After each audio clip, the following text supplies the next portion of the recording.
আমাকে অনেক বকেছে, আমি আর বাড়ি ফিরে যাব না।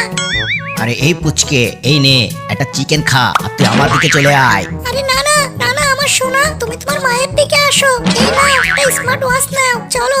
আরে এই পুচকে, এই নে তোকে একটা দামি গিফট দিলাম, তুই আমার দিকে চলে আয়। আরে আমার সোনা, এই নাও তুমি এই চকলেট গুলো নাও, আর চলো তুমি আমার সাথে চলো। আরে পুচকে, এই নে তোকে আমি একটা সাইকেল দিলাম, চল এটা নিয়ে তুই আমার সাথে চল। না না আমার সোনা, তুমি এটা করো না, ও তোমাকে খেয়ে ফেলবে। এই নাও তুমি আমার ভালোবাসা নাও, আর তুমি আমার দিকেই আসো। আরে আরে আরে, আমি এখন কি করব? আমি কোন দিকে যাব? আরে কেউ কি আছো? আরে হ্যাঁ পুচকে, আমি তোমাকে সাহায্য করতে পারি। তার আগে সবাইকে বলে দাও, সবাই যেন ভিডিওটাতে একটা লাইক করে চ্যানেলটাকে সাবস্ক্রাইব করে দেয়। সাহায্য করো, সবাই ভিডিওটাতে লাইক করে চ্যানেলটাকে সাবস্ক্রাইব করে দাও। এবার তুমি তোমার মায়ের দিকে যাও, কারণ মায়ের ভালোবাসার উপরে পৃথিবীতে আর কিছু হতেই পারে না।